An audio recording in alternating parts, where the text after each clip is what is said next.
Welcome again to the Was This Atlantis presentation. There's a location in the Western Sahara Desert of Mauritania called the Rishat structure. Did you go there personally? No. So I have, in fact, let me give them a shout out. David Stig went there. It is a gutsy trip. There's so much that points to that possibly being Atlantis. I'm David Stig. I've been to the Rishat structure 3 times now. I'm driven by an urgent need to share a discovery that might just redefine our understanding of our forgotten past. I've started as a Google Earther in this region, but today I've put my boots on the ground to explore what appears to be evidence of a megalithic primordial advanced civilization. In a previous life, David Stig wrote a book in Taipei under the pen name Gitz Ferrari called Not SARS Just Sex, a non-porn, non-sex tourism look at life in Taipei during the SARS outbreak of 2002. This book doesn't just draw parallels, it literally demonstrates that the COVID-19 narrative is almost a repeat of the SARS 2002 narrative, highlighting both the Wuhan lab and wet market origins of Patient Zero. Not SARS Just Sex is available for free on Amazon Kindle. The sequel, The Oil Sands of Alberta, is also available, and a 3rd book is on the way. Stay tuned for more adventures, and don't forget to subscribe and share. Stop what you're doing and subscribe immediately to David Stig Hansen's YouTube channel at youtube.com/@Stig. If you're interested in uncovering one of the greatest mysteries in history, this is the place to be. Go ahead, hit that subscribe button right now. After you've subscribed, make sure to like and share the videos to help spread this groundbreaking information.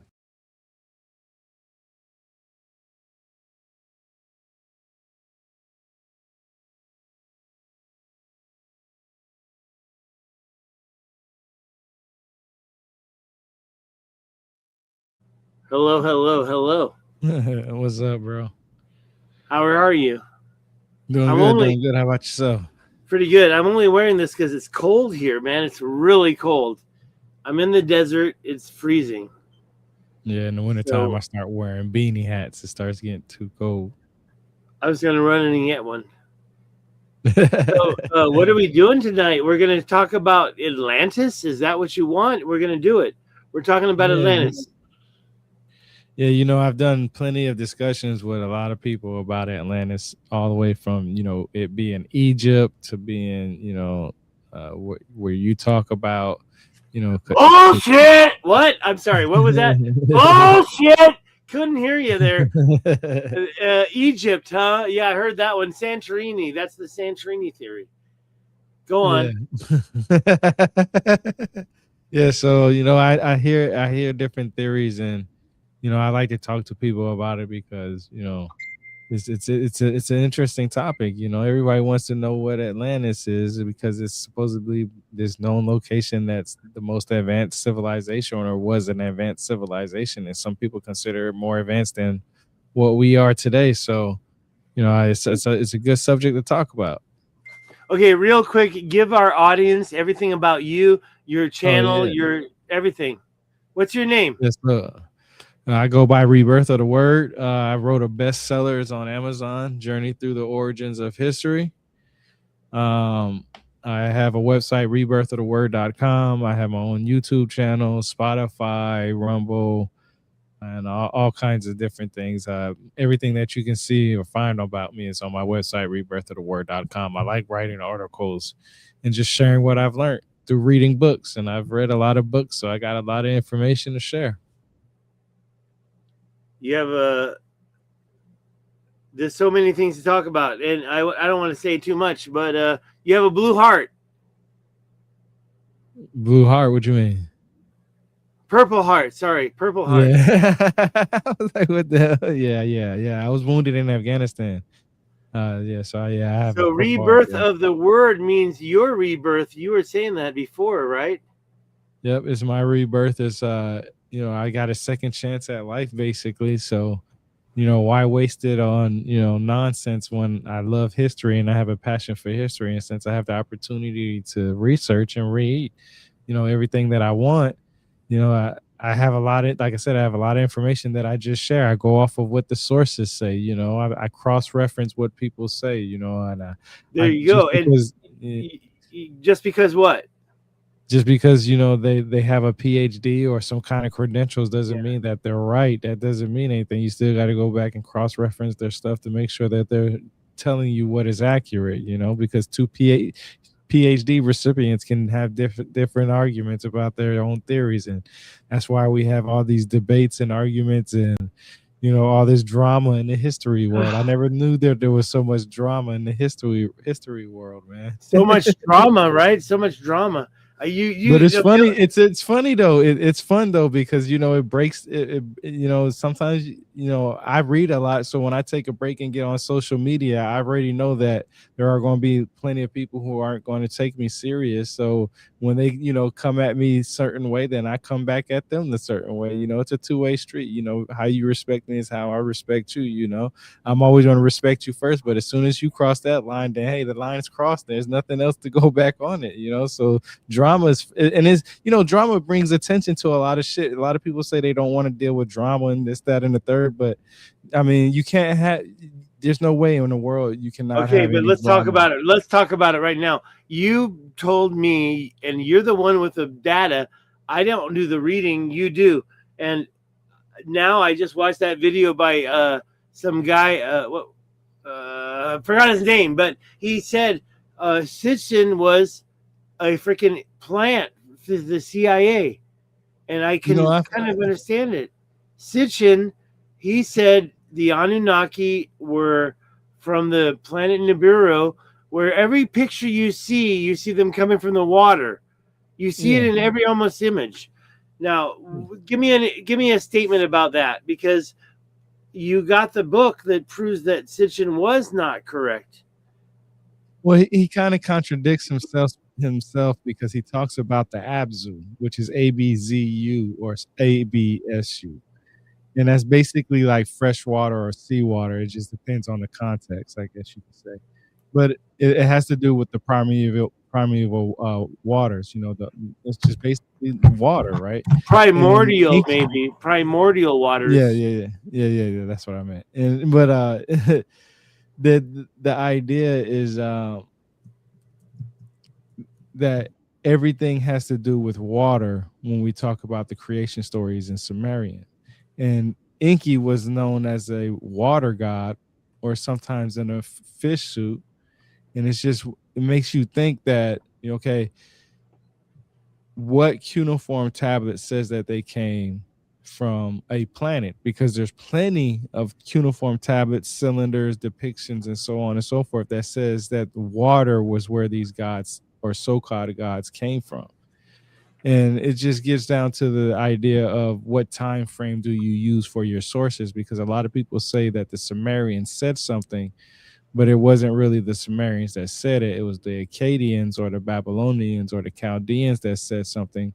But because they believed in the same gods as the Sumerians, they credited the Sumerians because they would think that, okay, well, if the story came from here and the earliest writing system is the Sumerians, and that's where it came from. But a lot of people don't know this. The Sumerian writing system didn't start off because they was writing about gods. It literally had to do with trading. We know that linguistically. It wasn't until the Akkadians came when we started getting the stories about the gods. Now, the Sumerians did have certain depictions of what they would represent in their writing system as gods. Like the sign for Anu would be like a star. So they knew that Anu was the star and the star was Anu. So they must have been talking about Anu. But we get more of the defined understanding and what the Anunnaki or Anuna really did. We know that because there's plenty of books on there. The ancient literature of Sumer. Then you have the Oxford Handbook of Cuneiform Culture that talks about, that they came from the depths of the seas. So you have these texts, you have these scholars, these academics that say it. Then you also have Zechariah Sitchin, who knows about the same stuff, but still believes that they came from a different planet, even though he already knows, if he says that he can translate the text, then he knows that the Abzu or Absu is the significant factor of where the Anuna/Anunnaki came from. But then you have people like Billy Carson who would say the same thing, that they came from planet Nibiru. And because he's big and he's well known, people believe it. But when you look at the actual text that is available to us, it talks about the water. And not only that, if Zachariah Sitchin can basically translate it, and if Billy Carson can translate it, we don't no longer have Zachariah Sitchin here, but Billy Carson says that he can translate it. He's like the fourth top dude that can do it in the world, and blah blah blah. If you can do that, then present that cuneiform tablet to the people like you get on social media. Like right now, if I had a tablet that said the planet Nibiru was where the Anunnaki came from, I would hold some kind of replica or bring up a screen share of it and say, hey, this is what it says, and I'm going to read it to you from this cuneiform tablet. But we never have anybody like that. So, the idea that they came from a different planet, to me, I just think that, people want to believe in aliens so bad that they believe the Anunnaki came from there. And that's not the case. That's not what the Sumerians actually said. That's not what the Akkadians actually said, so. Look what Ariel's saying right now. I mean, Ariel's saying greetings from Argentina. She's just catching up. Anna's in the room. Hey, Anna. And then Ariel says, do you think that there's text or stones with more information about the Anunnaki that is not being published in the hands of privates? Sorry about my English.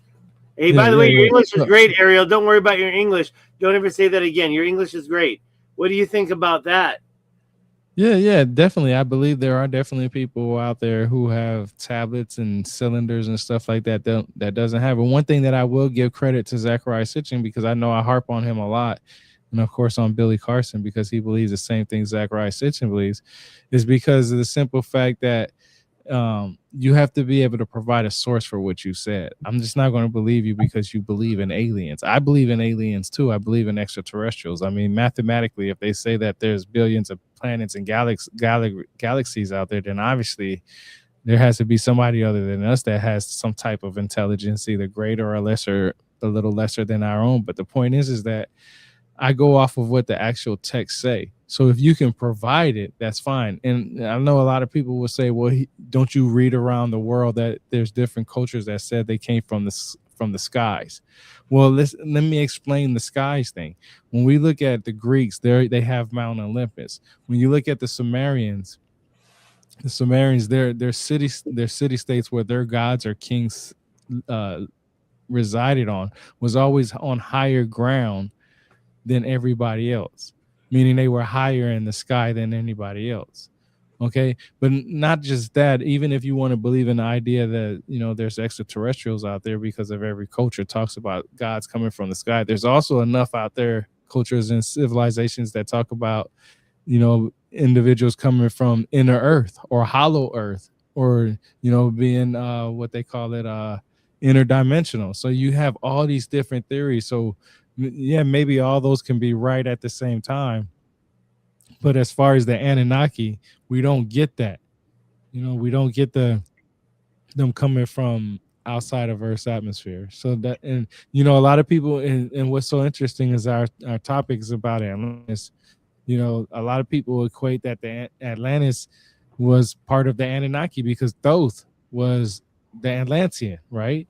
And Thoth is also known as Ningishita in the Sumerian text.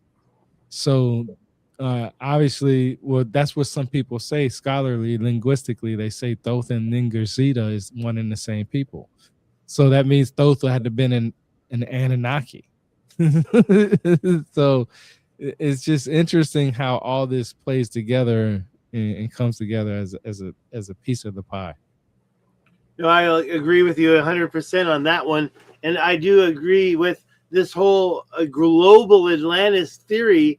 Is totally different from Plato's Atlantis, with the one that Plato wrote about, the one that I argue for on a daily basis. And to be honest, if you want to know my Atlantis theories, it's about the Plato's Atlantis. But there was a global Atlantis. It probably wasn't called Atlantis. It was because Atlantis is related to the Atlantic Ocean. So a global Atlantis would be something different because it didn't just include the Atlantic Ocean, it included the whole world. And there's a lot of, let me just say, I have a lot of information on that, and I don't know where to start. So I want you to interview me and just ask me questions, please. because I honestly don't know where to start sometimes. It just gets Okay, so let me ask you this. So, of course, there are many books about Plato and Atlantis, right? well. Translations, different people, and stuff like that.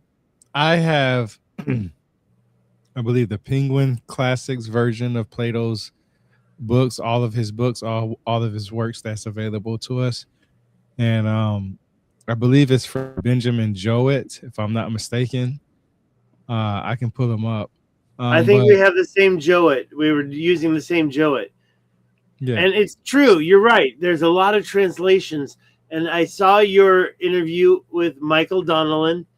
And I know Michael brags of having like 17 different translations and having studied them. However, I really believe it's not about the translations anymore. It's about the original document from Plato. We got to realize we have AI now, so we don't have to worry about all those translations. We've got the original document, and yeah, the Jowett is the same one I used. What you mentioned, I used that, but I realized there's a lot of problems with that. There's a lot of differences, and so I think that it's important to focus on the original document and what it said, the ancient Greek. And sometimes I worry I'm not getting the ancient Greek.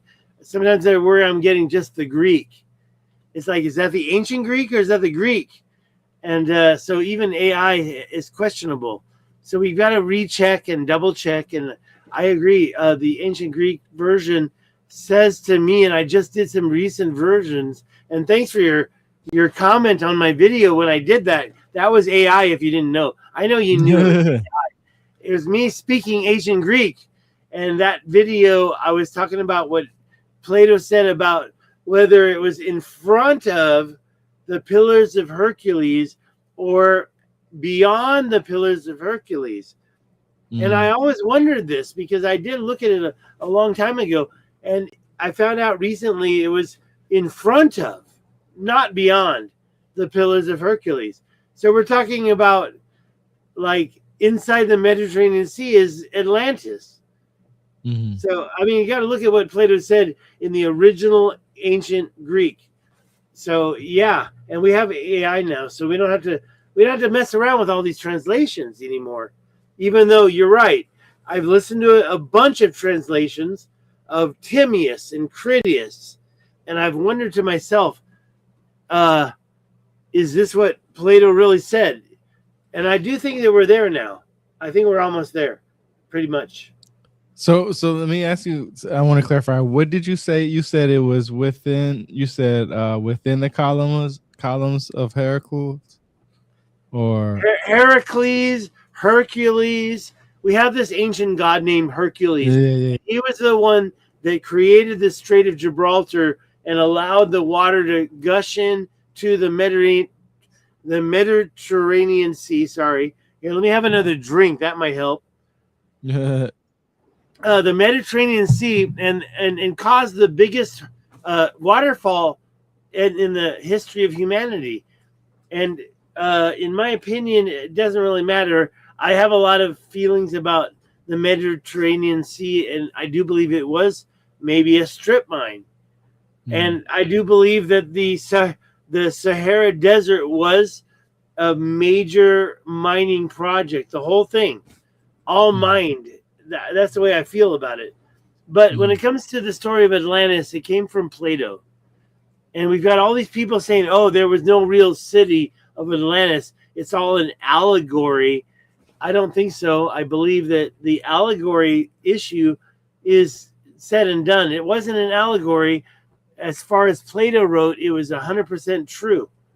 And I read it. I've read it a million times. But even Randall Carlson is disingenuous. He just went to the Azores. You know that, right? Yep. He just went to the Azores. Yeah, we talked about it last time. And I met you at Cosmic Summit, but I was just at Scottsdale, and he was at Cosmic Summit. Very easy to talk to, right? Did you chat with him when you were there? Yeah. I met you there. What did you say to him? Yeah, I just asked him a couple of questions about his ideas and stuff, especially the 200,000 Homo sapien idea, and that's why I bring that up a lot because I told him that they had a recent article. It's not recent. It's like January of 2012, I believe.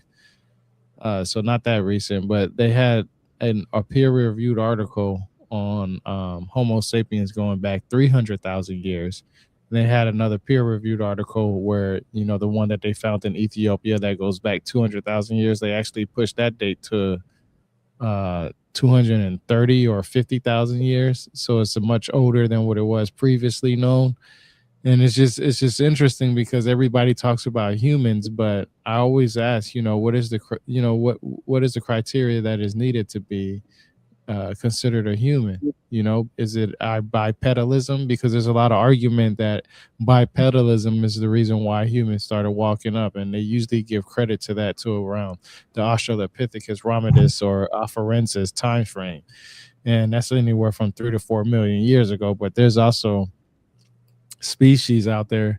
I think the Gigantopithecus, which is considered like the giant in apes or whatever, however described in different ways, they had some type of bipedalism, and they go back, I believe, like 6 or 7 million years ago. So it's just the idea of what makes us human. Then you got the Nazca mummies, and then you got all these other species out there that it's just my idea is just it's just how do we distinguish what is human and what is advanced technology and stuff like that. It's just it just boils down because like you said, when I think about Atlantis, one of the things that I always hear, and this is maybe you can explain this, but it says right here in a quote, it says Atlantis in like manner disappeared in the depths of the sea. Now the area that you was at is not in the sea. What? Yeah. What do you mean? What? Oh my God! You caught me so off guard. I don't know how to respond. No, I definitely know how to respond. 100%. And the truth is that we got a lot of. Is that you? That was you. Okay. What's up, Nathan? Promote your book here. Stig, where do you think? Okay, that was where I stopped last time. There was a lot more after that, but okay. So, how do I respond to that? As far as I can share, let me just share it now. I've got my video ready to go, but I'm going to go over here and I'm going to show you directly. It's kind of hard to do it. Can you see my Google Earth? You love it? Do you do it? Yeah.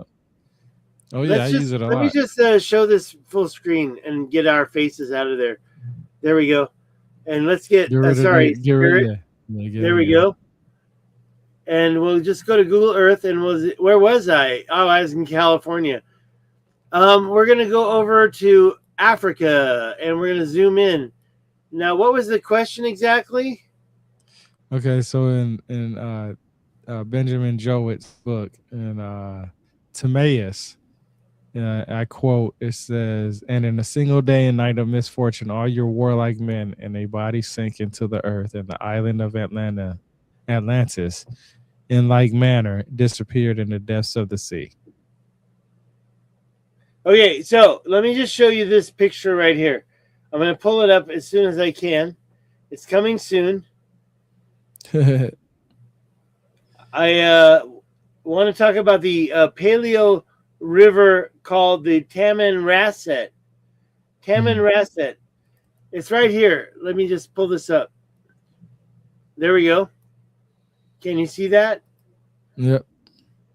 So as you can see now, it's a little wider down here, a little bit wider than reality. That's true, but that is the ancient Paleolithic river coming right out there. Now the Rishat structure is here, right? So you can see that in the middle. And the river was just north of it. And the twin of it, Atlas, received the allotment closer to the Pillars of Hercules. That was the Atlas Mountains. That was up here. These are the Atlas Mountains up here where the red dot is. But down here, that's where the river was. Let's call it the Atlas River.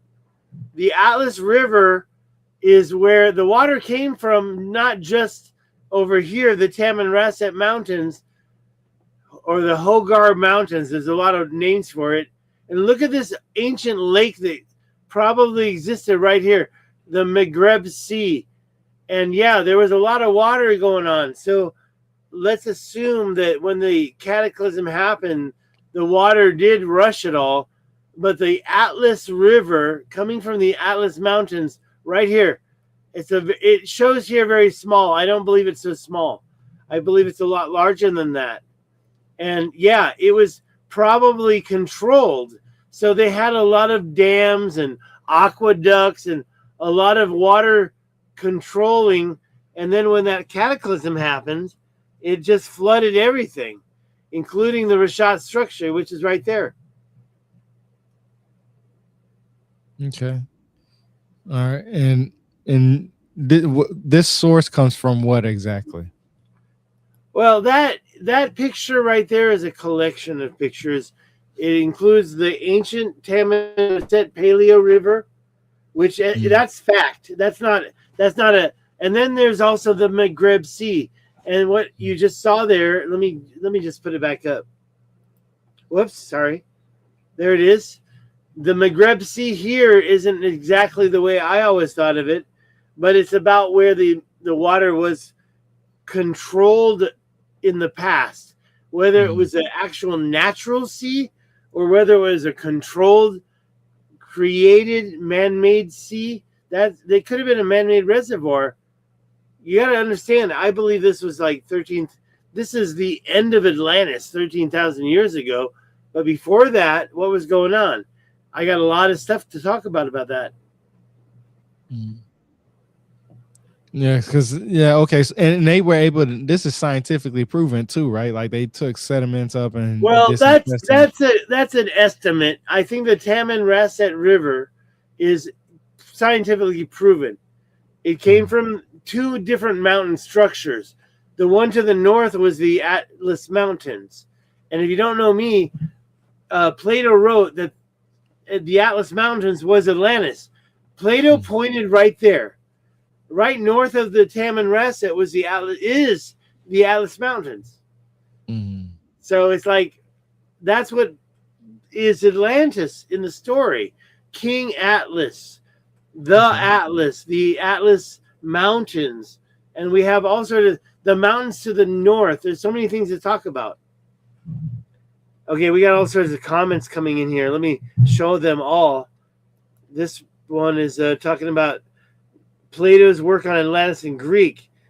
Of course, it would be difficult, but you have the ancient Greek version is the original version from Plato. And it's impressive. Yeah, okay, I didn't really learn ancient Greek. Thank you for saying that. But it's not the thing. It's about focusing on the original language. Who's that? Okay, so oh my God, Anna translated from Russia. Hey, your friend is Anna. What is this? She's Russian? Yeah. I didn't know that. I thought that she was Latina. So let me ask you this, because this is important. When people are referencing Atlantis, they're always referencing it as it being an advanced civilization, and sometimes more advanced than what we are at today. And that's why they say that we need to start studying about Atlantis and getting more information and finding that exact location and whatever arguments they want to bring about it. But what is so advanced about Atlantis that makes people so how can I say, so interested in the idea of an advanced civilization? Because, like I said, it always boils down to it being an advanced civilization. But what artifacts have we had that indicates that there's an Atlantis, like pottery or tools and stuff like that? I forget pottery. That's not even close. It's about ancient megalithic terraforming. There's an ancient mine to the north. There's the ancient mine right in the middle of it. There's mining everywhere, and also there's also terraforming in terms of water control, canals, and I was showing this. I mean, I went there for this, but that's nothing. That's modern day. This structure is Spanish structure, so it's modern day. It's not really it. But when we talk about the tribe of Atlantis, we got these ancient quarry fields. In my opinion, they show everything. And this is the one that Randall Carlson was talking about when he said that somebody was quarrying this hundreds of thousands of years ago. That's Randall Carlson. Oh my God. Hundreds and thousands of years ago. What happened? I got something really freaky happened, but it's nothing. The wind. It's very windy where I'm at right now. and a door opened just now outside. I was like, what the? There's a door opening by itself. That's okay. Okay, so I was just there on Valentine's Day. It's this place. I went there, and look at those. Look, I can't scroll in. So you gotta look at the bottom area. I'm gonna with my mouse. I'll go right there. You see with my mouse? Mm-hmm. That is a totally perpendicular, like cross. Like that's an intersection. Yeah, X marks the spot. X marks the spot. And I went there. Okay, I went there, and I'm telling you, there's not. Okay, so you might say, "Oh, that could be animals did it." Like that's an animal track. No, it's pure stone. It's carved in the rock. That is a quarry field. It's buried in the sand. And when I went there, when you went to the land, you couldn't see anything except like these kind of like this quarrying. Nothing was soft. It ain't no animals did that. And that quarry field is just one of many that I can show you there. And there's different ages as well. This might be a couple, decades old in terms of Atlantis, but the next ones, this is inside right over here on the left. It's not even in this image. It's over on the right. That's where that is, right over there on the right. You can't see it. This is not the right presentation for that. I talk about how I got detained, but over here, this is where I wanted to go the last time I was headed to the Rashad structure. And I do believe that's also a creation of advanced, how do you say, like some kind of a, I don't know. I don't want to say giants, maybe humans, maybe giants. But when you look at that structure, it's carved out pretty clearly. It's not really like, I don't even know where to go with that. This is right there. And you can see the image on the bottom left of this. You can see where it is. It's right near the Rashad structure. And I believe that quarrying is significant. And it might be pre-Atlantis. Not just Atlantis, but pre-Atlantis. There it is right there. That's it. Look at it. Yeah. Yeah, that does look. I mean, I'm not a geologist or anybody that knows anything about how that stuff works, and it's interesting to me because you pointed that out, and it does talk about that in Critias or Critias, however you want to say it, about men tilling the earth. It definitely talks about that, and it also talks about how where it says where there was a acropolis, now as there was a fountain which was choked by the earthquake and has left only the few small streams which still exist in the vicinity. But in those days, the fountain gave an abundant supply of water for all and of suitable temperature in summer and in winter. So that lake that you're talking about could be that what they maybe be bringing up. I know they, when it comes to naming cities, they always name cities the same city somewhere else. And I give a good example about that. When it comes to Ethiopia, The Greeks also had in Ethiopia and India. So that's just an example of that.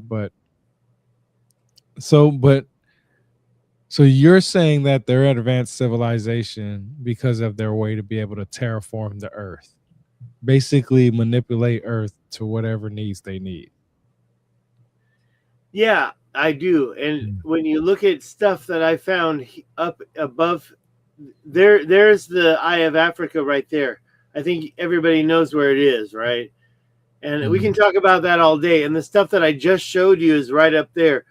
But there's stuff everywhere. And it's like, okay, I have to be honest. Your questions, can you ask it one more time? Can you reword it? But before I answer it, let me just say, up here by the upper Mali area, there's forms of terraforming, mining, ancient mining.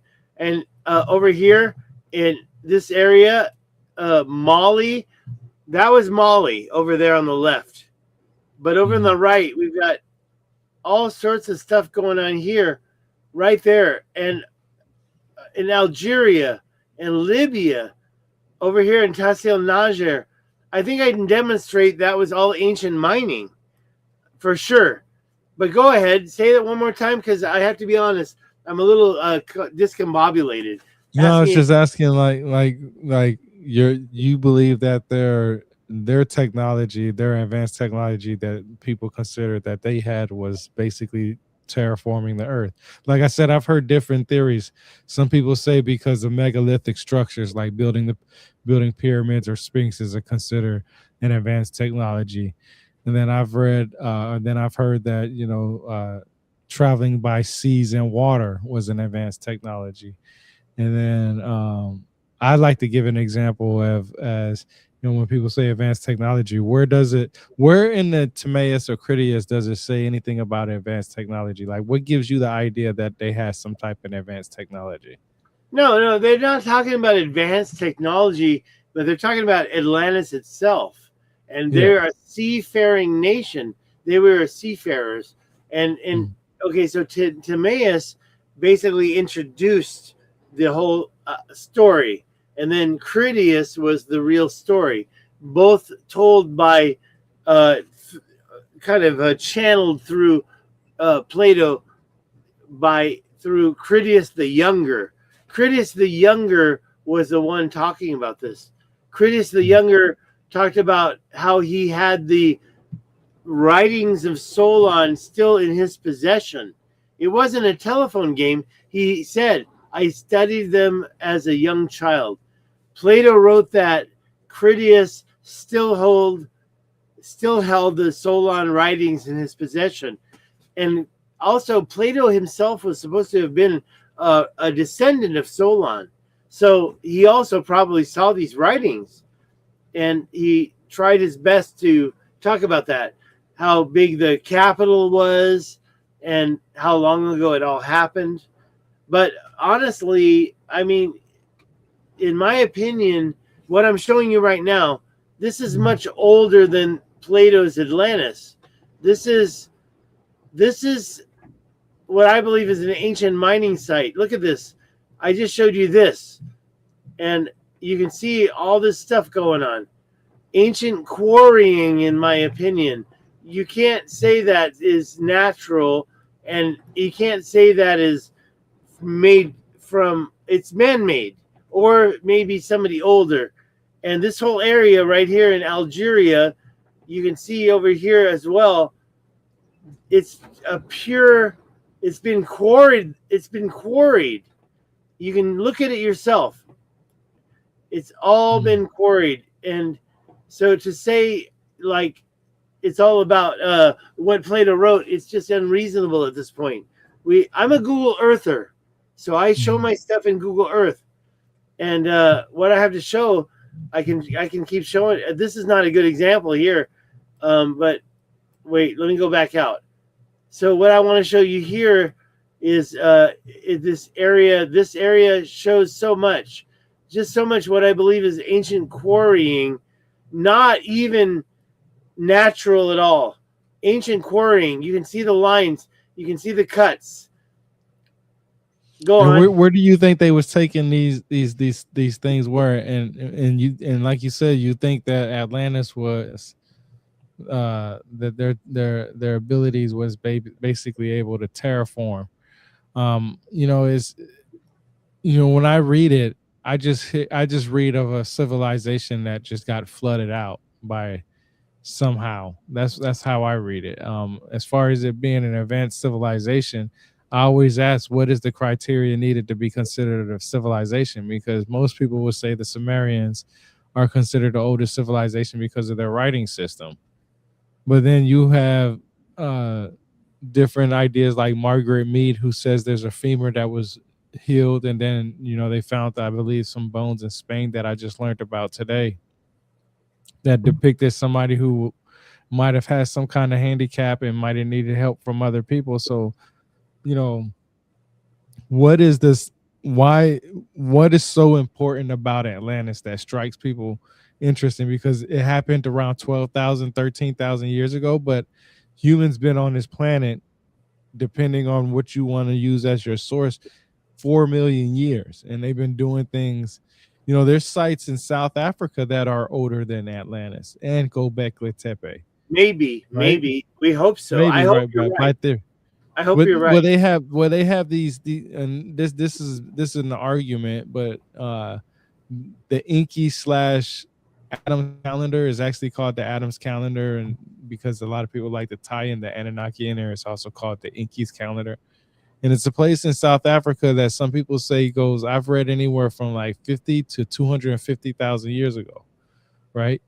But then we also know about the Aboriginal Australians, where their people inhabited that land 50 to 60,000 years ago, and that goes before Göbekli Tepe in Atlantis. And matter of fact, you can find symbols, because I study a lot of symbols. Like, I study symbolism, and the reason why I study symbolism and symbols is because of the simple fact that you can find the same symbols throughout the world. The cross is known everywhere. The swastika, depending on how you look at it, is known everywhere, depending on different meanings. The yin yang sign, you got cross sticks, you have the peace sign, you have the ankh, you have all these different things, hieroglyphs. I'm teaching myself the basics of hieroglyphs. I have books on that, so I'm learning the basics on that. And symbolism is very important, and if you don't sit there and study symbolism, then you won't understand it, because you won't be able to look for what it is, especially when they're showing some of these depictions, right? When you're looking at the depictions, you'll be able to understand, or somewhat understand. Like I can in so many ways understand a lot of symbolism through translating it in a sentence. Will my sentence be accurate? Who knows, right? Nobody knows except the person that first recorded that. Everybody else is just making an estimate on what they believe. So when it comes to Atlantis, obviously there has to be some kind of indication around these civilizations that indicate that there was basically Atlantis, right?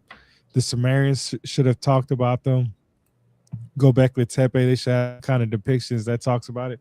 And what's interesting is with the Aboriginal Australians and Göbekli Tepe, you can find similar symbols in them. I'll go over it in the future, but they have, you can see drawings on a man's chest that resembles symbolism on some of the T-pillars. I mean, I've seen it, posted about it in the past. But what makes Atlantis to you so great that we must do more research on it, and why do you feel like it was a place that most people considered a really important place? No, I don't really believe that. Actually, I'm kind of over Atlantis, believe it or not. Like, the Plato's Atlantis was talking about the destruction of Atlantis. But I do believe that it was a seafaring nation, and there's so many things to talk about. By the way, Bernie is interested in coming in the conversation. I'm going to invite Bernie right now. But it's just interesting because, like I said, okay, we find out Atlantis was wherever, right? We just find out the true nature of Atlantis. Now, what happens from there on? Humans have been on this planet for millions of years. There's thousands and thousands and thousands of years of megastructures and depictions and stuff that depict it. once you understand that if it's true that Atlantis is real, what contribution did they make to us that we are sitting here trying to figure out if it's real or not? I mean, what was the major contribution that they gave to us that people still want to study it? Like, I know for a fact that depending on what source you use, humans go back millions and millions of years ago. Okay, throughout humanity's history or humanity's time frame, you can see different times when people did different things. And even in 2026 right now, we still have people who are considered hunters and gatherers in certain places. Right? So they still live like they did thousands and thousands of years ago. But why is 12,000 years ago the furthest that we think? Especially if the argument, and I've heard this from you, Randall Carlson, Jimmy Corsetti, Billy Carson, so many different people, David Icke, just everybody. So many people believe, including yourself, like I said, believe that the Sahara Desert is hiding stuff that is much older than we really understand. And if there are if we find, okay, so Göbekli Tepe says right now goes back 12 to 13,000 years. Some people estimate it a lot later because we still haven't dug up everything. But if there's older places in South Africa or older places in Sahara Desert, why is the focus just on Göbekli Tepe and Atlantis? Well, the reason why is because it's just creeping through. We got deflectors that are holding us back. They don't want us to look at South Africa. They don't want us to look at anything else. And Göbekli Tepe, they don't want us to look at that either, but we're looking at it, and they can't stop it. Unfortunately, Google Earth just showed too much. They wish they could take it back, but they can't take it back. And now everything's been displayed for sure. I can see it all. And like I said, what's important to me is that it says it's in the depths of the sea.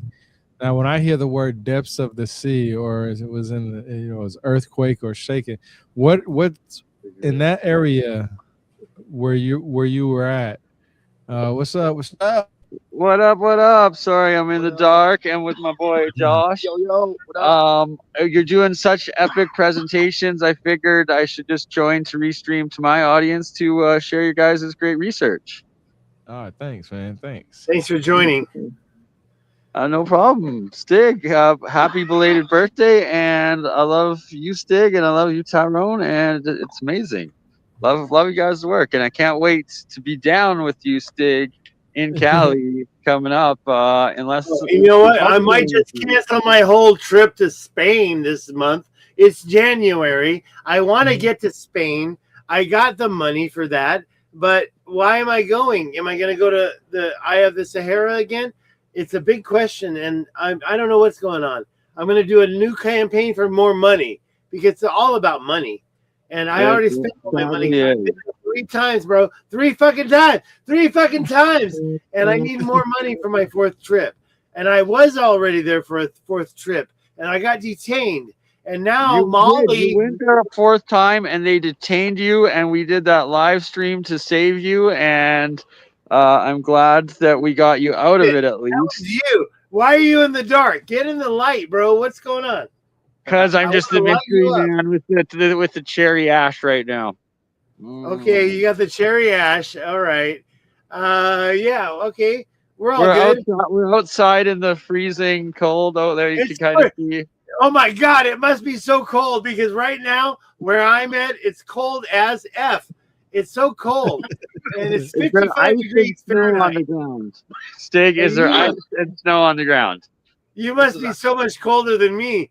And oh my God, it's cold. Ice and snow is cold as F. Okay, you are tropical. Like I'm gonna be right. We're gonna do a stream where Stig's gonna be in like a toque or a beanie and a sweater and a jacket, and Bernie's gonna be in a t-shirt and shorts, being like, "It's so hot."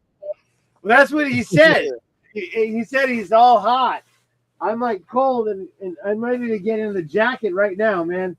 Oh my God. Oh dear. Let's get in here. Oh, It's so cold around here. I got the heater There's my running. face.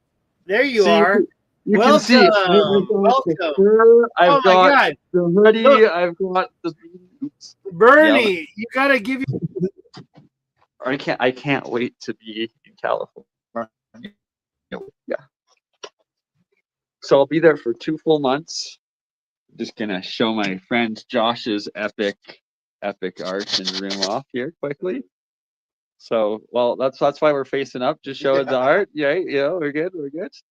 All right. So I didn't want to back too much. I got to get going, but so you get back to your presentations and epic work, my friends. And Stig, you're muted if you're trying to talk. Love you both. Much love. You muted, Stig. You muted yourself. He always doing something, man. He always doing something. Now you muted yourself on the thing. Yeah, you muted yourself. Hit M on your keyboard. It should unmute yourself or your microphone. Something just happened. I don't know what happened to you, man.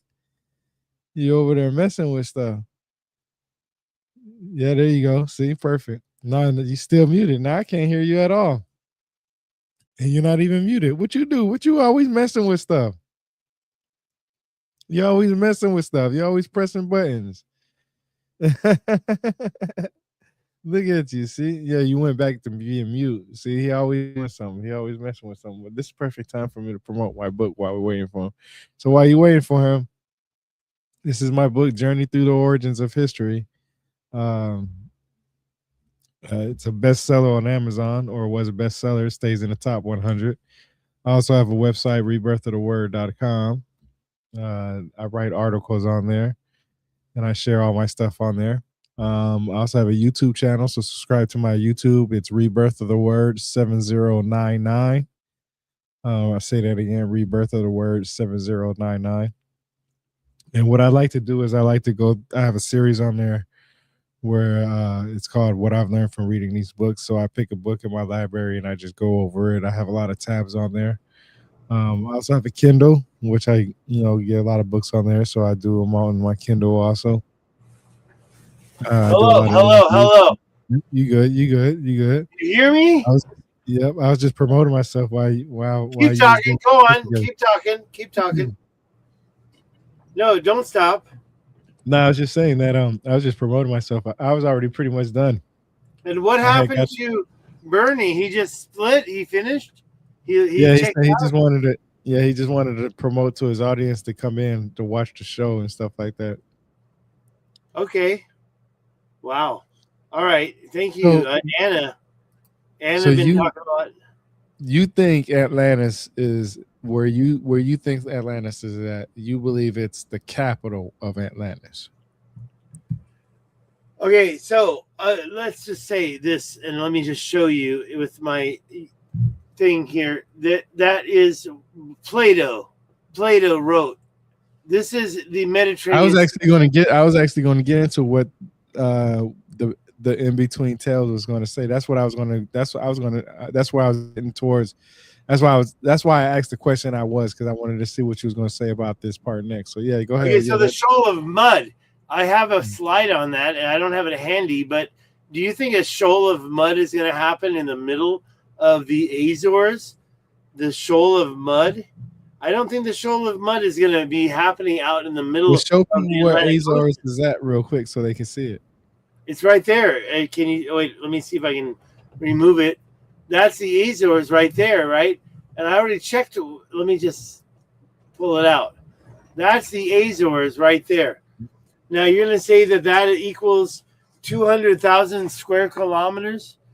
I don't really think it does, and it means that it doesn't equal the amount of land. Where do you get that? Where do you get that number from? From Plato. Yeah, which one? Critias. He mentions the level plain. He says it's at least 200,000 square kilometers, 400 by 600. He does it in stadia, but if you calculate it in stadia. Yeah. No, I was just asking because it does say that. It says right here. It says the whole The whole country was said by him to be very lofty and precipitous on the side of the sea, but the country immediately about surrounding the city was a level plain, itself surrounded by mountains, which descended towards the sea. It was smooth and even, and of an oblong shape extending in one direction 3,000 stadia, but across the center inland it was 2,000 stadia.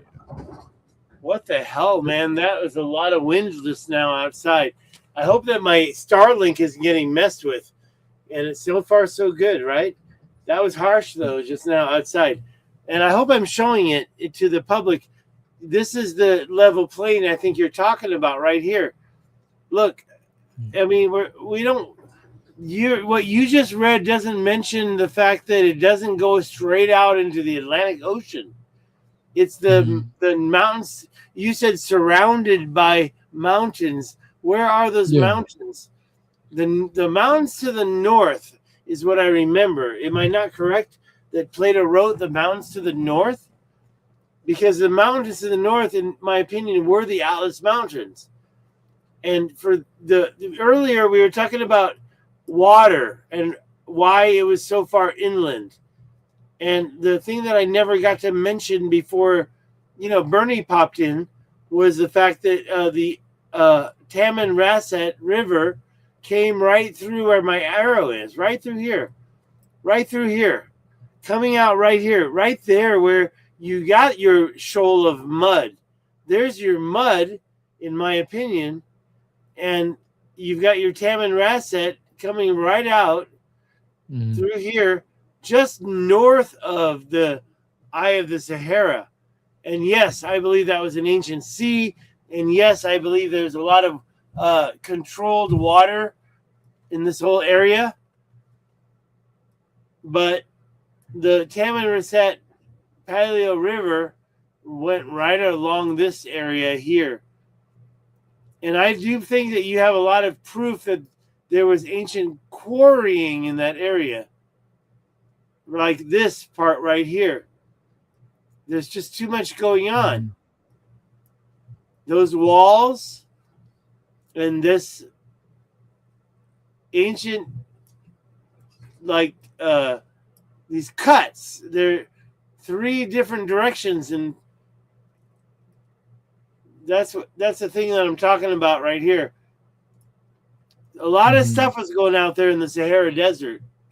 I'm sorry. Go ahead. Ask your next question. No, it's just interesting because the ocean, it does talk about when you go to Critias or Critias.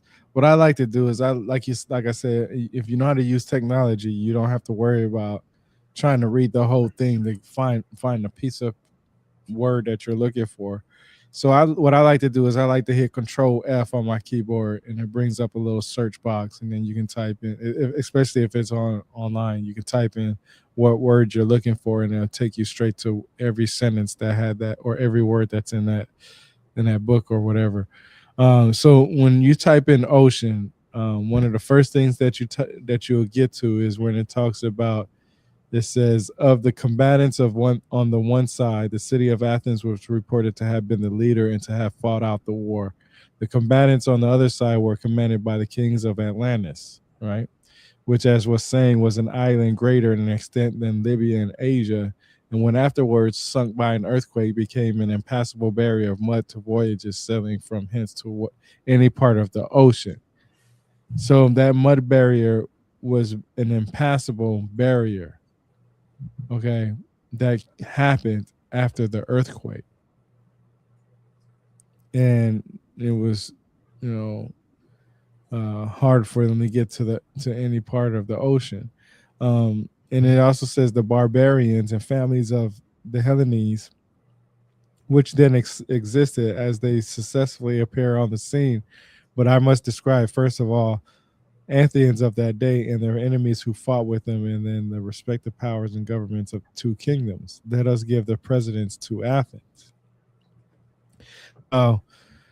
You go to the second one, you go to where it talks about the second part about the ocean, and it says, and he named them all. The eldest, who was the first king, he named Atlas, and after him the whole island and the ocean were called Atlantic. So they already knew where the Atlantic Ocean was, and they already had a name for the Atlantic Ocean at that time. So, but there's no description of, like you said, Atlantis being in the Atlantic Ocean.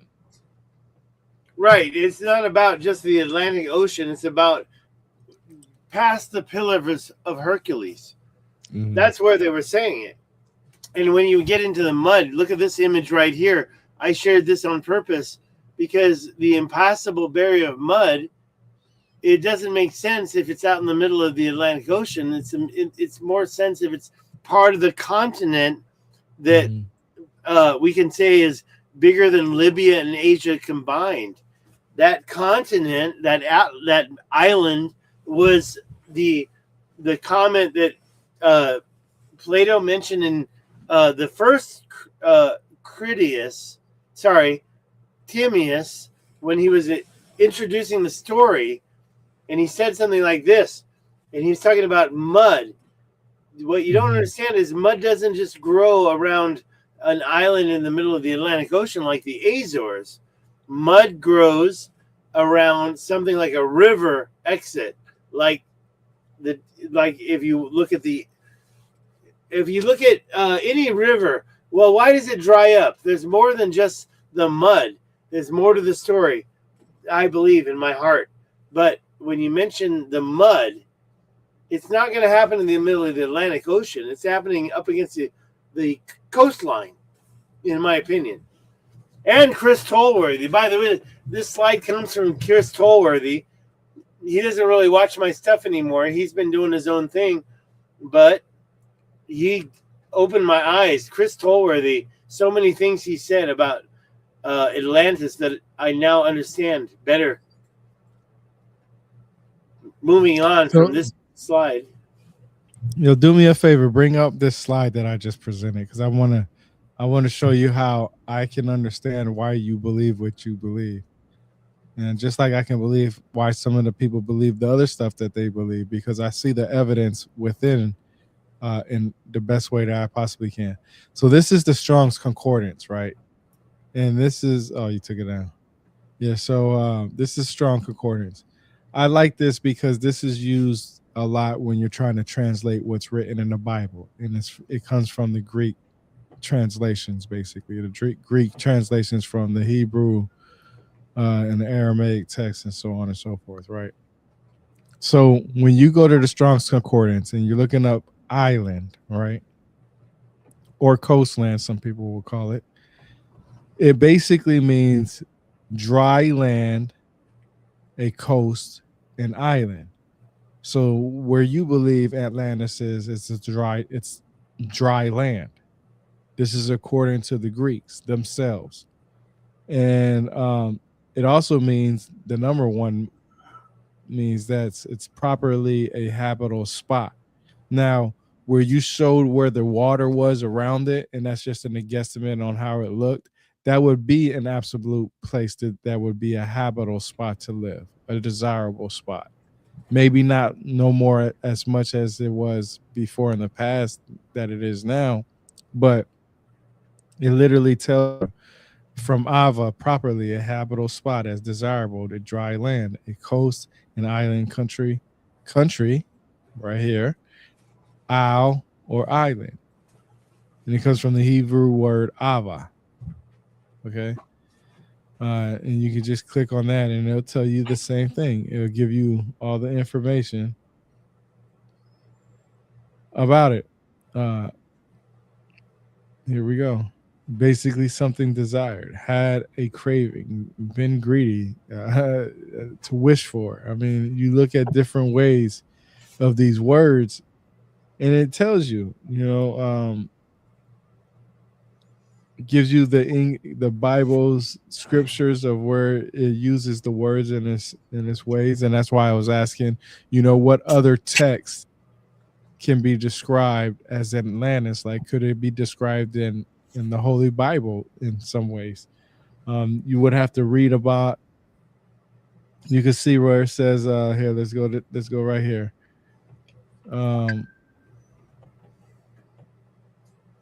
Oh, it's not going to do it in the way that I want it to do it. Well, you could read where it talks about on the land, the coastlands of the sea, and then you can see of Tarshish and of the islands bring presents. You know, of Tarish and the Isles of shall bring the king bring, and then it says the international version, the kings of Tarish, the islands presenting bring, and it just tells you different things. So that's why I was asking about. You asked earlier, like we don't have anything that really talks about Atlantis except Plato, but is that only because we're looking at the lamest words that Plato used and we're not using the symbolism and the allegory that's written in these different texts that might can depict an Atlantis? And I believe that Atlantis was described in certain texts, and possibly in the Bible. If you look at it as, you know, reading the coastlines and how strong they were at that time, but you know that goes back to their time frame. It doesn't go back to Atlantis time frame. But we also know that cities that they may carry over for thousands and thousands of years. So at the bare minimum, what I'm basically saying is that what, you know, where you believe Atlantis is, according to the Greeks, an island could have literally been dry land. Thank you. No, it's not even dry land. It's they had I mean, as a Google Earther, I believe there's water not just coming from that Timaeus Paleo River, but all around. They were doing all these water things, and whatever cataclysm brought it down, that mud, that cataclysm, I believe it was something that was closer than over there. It was like right in the middle of it, and yeah, the water definitely got shut down. A lot of stuff got shut down from that cataclysm, in my opinion. Yeah, and that's what a lot of people say is we lost a lot of our information after that. You know, after what happened, we lost a lot of information. But that's why I say what is so fascinating about Atlantis, and what technology that they have that's so fascinating, because in reality, what did they contribute to us for us to remember them? The only thing that we know about them is that Plato talks about it on older civilization. And that's it. Well, there's what Plato wrote, and then there's what Plato didn't write. If you want to talk about gods too. Yeah, and they talk about gods and stuff like that too. So they say that, you know, because Plato and the time frame of the cataclysm, 12,000, 13, 15, 20,000 years ago, that's older than, you know, that's older enough, of course, than the Bible. But we also know that the Bible is not the oldest text out there. There's text from the Sumerians, there's text from the Akkadians, you know what I'm saying? And if you go off a pictographic script, some people will say that the ancient Egyptian civilization started around 5,500 BC because of their writing system. But then you will hear people say that the Sphinx itself goes back 18 to 20 to 30, possibly 1,000 years ago. So it's just, even if we find Atlantis to be wherever it's at,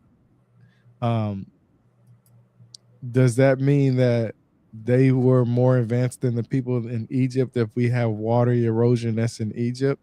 And then Göbekli Tepe can possibly go back maybe 18 or 20,000 years, depending on whenever we find out how old it is. The actual date for digging it all up will be older than Atlantis. So what is so? And I know you said now that you're not really, you don't really bother about it too much. But the reason why I wanted to talk to you about this today is because you've already exhausted all your ability into it. I mean, you've been there 3 times. Okay, nobody who has countered what you said has been there. They just go off of what somebody else says, right? They haven't been there for themselves. And I know that's why you're making a trip to Spain, because you want to see what other people are saying when it talks about Spain. You want to see it for yourself. You're a boots on ground type of person. I think that's very well. It's my third trip to Spain. It would be my third trip, and I have. So you've already been there. I've been to Spain twice. Cadiz, Michael Donnellan's Cadiz. I've been there twice, and there's a star fort right there. It's old as heck, but I do believe that the story of Atlantis is that the twin of Atlas received that allotment next to Cadiz, and the Atlas Mountains are right there, and those Atlas Mountains are what Plato was talking about when he said mountains to the north. So the big question is how far south of the Atlas Mountains did the concentric circles exist? And it might be where I'm looking at down in Mauritania, or it might be a little farther north, but that's okay. But we do know that Atlantis was right there by the Atlas Mountains. The Atlas Mountains was Atlantis. Yeah, so and I'm glad you said that, because I understand it better now. You believe it's in that general area, but you believe that their remains of the quarrying and what they were doing is in that area also. But where did you think they was quarrying for? What was they like? Earth, everything that. What are we quarrying for now? Everything we're quarrying for now, they were quarrying for, except maybe a gold for sure. But were they looking for what's in our batteries right now? These batteries that we're producing for our electric cars, that's probably part of it. They're quarrying for everything. The same thing we're quarrying for. Yeah, and I'm glad you explained that. I just wanted to make sure, because I know we've been talking. We said we was going to keep this pretty short, and it's already been an hour already, a little bit over an hour. I just wanted to make sure to put in there that I can see your argument because of the evidence that you presented, but I see it also because I can use the Greek translations of what island means. I know the Strong Concordance says a dry land. If I look at it today, I know the surrounding area wasn't dry land, but the areas that they may have inhabited could have been considered something that would be, in that area, and it was considered dry land. An island doesn't mean an island of what we understand today. Look, it's about the Atlantis island was bigger than Asia and Libya combined. That, by definition, is a continent. Thank you, David Miano, for saying that, but it's true. And, that so-called continent, it's not an island anymore. Also, don't forget that Plato mentioned the islands in the open sea. He said there's diverse islands in the open sea. Open sea means past the Pillars of Hercules, past this big continent. It's not this big island anymore. It's the open sea. And one of the twins of Atlas had a same name similar to the Azores. So that same twin could have been the king. But when it comes to right here, right there, the Morocco Atlas Mountains and everything south of it, that's what I believe is what Plato was talking about. And he made it very clear in his writings. Go through the Pillars of Hercules. It's across from Cadiz. Cadiz is in Spain. I've been there twice, and I want to go back. And I do believe what Michael Donnellan has found is very significant. But that went to the twin. It didn't go to the king. It didn't go to Atlas.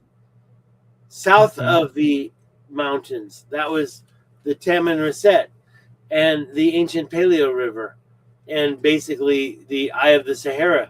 However, you know what? I found another structure named I forgot his name, but he showed us this other structure.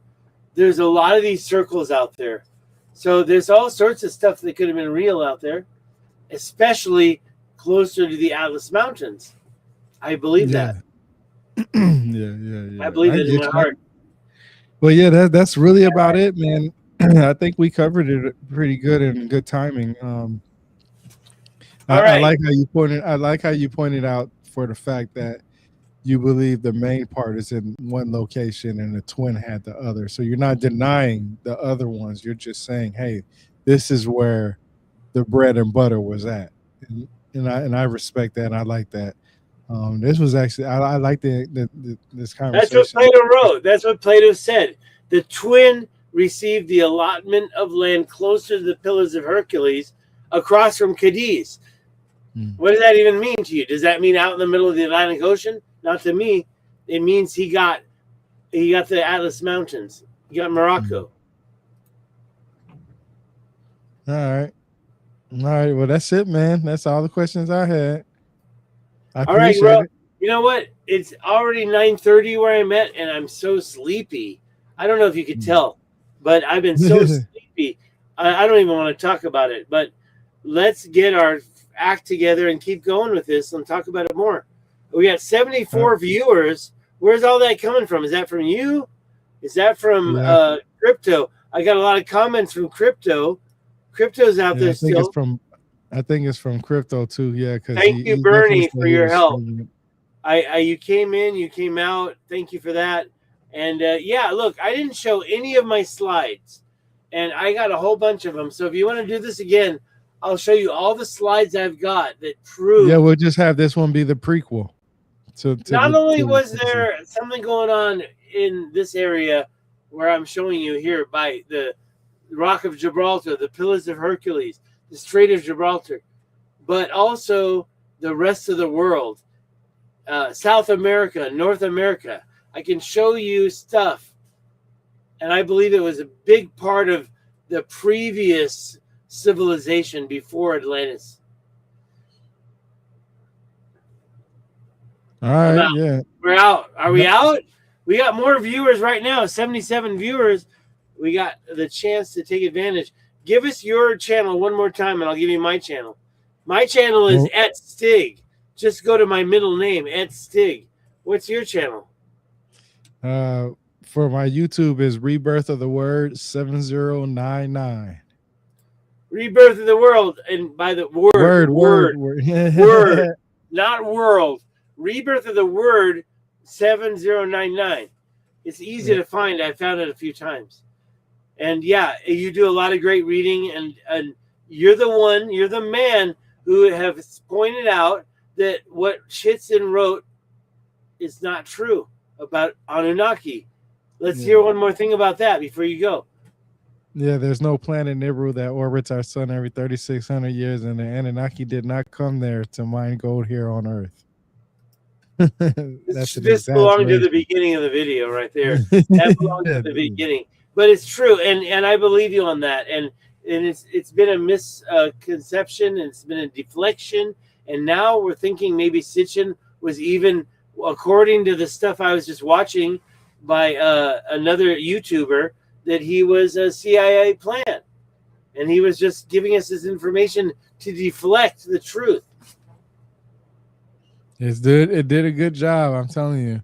I can't believe how gullible some people are when it comes to this stuff because of the simple. Oh my God! Can you believe that Anna just donated $100?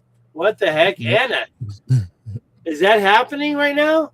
Now I've got to go figure out my bank account because the money's going to Taiwan. I gotta go get the money's going to Taiwan. Anna, the money's going to Taiwan. Please, okay. Thank you, Anna.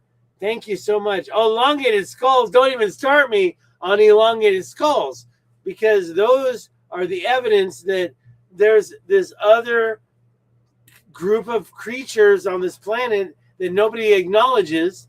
Oh my God. Yeah, Anna. That is proper. Thank you, Anna.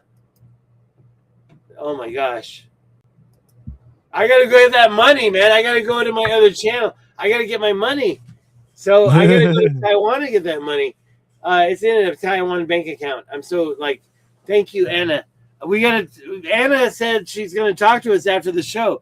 Are you going to be there for this conversation? You going to hang out and talk to Anna? Yeah, I'll be there. All right, cool. Let's end this. And Howard says LMA. Yeah, Howard, I know because of Anna. I'm just in shock. And yeah, I've been doing a lot of stuff, man. I've been doing a lot of stuff. But at the same time, I'm only one guy. So where do we stop? Where do we start? And where do we go from here? Thank you, Anna. That was amazing. That was amazing. And yeah, fake Peruvian. Okay, Tony, thank you for that. But let's get out of here and let's end this now. Thank you so much, everybody. And we're going to talk off stream, right? Anna, why aren't you in our stream right now? Because she has a lot to talk about. Okay. We're out of here. All right, bro. Take Y'all it have a good evening, folks. We'll talk offline. Thank you so much, everybody. Oh, yeah. One more time on your book. Go. Journey Through the Origins of History. Get it on Amazon. It was a bestseller on her. All right. Thank you so much, everybody. And we're going to do this every night. We're not done. Check out my channel. We're not done. This is all happening. Thank you so much. We're going to do an outro. Ready? Here it comes.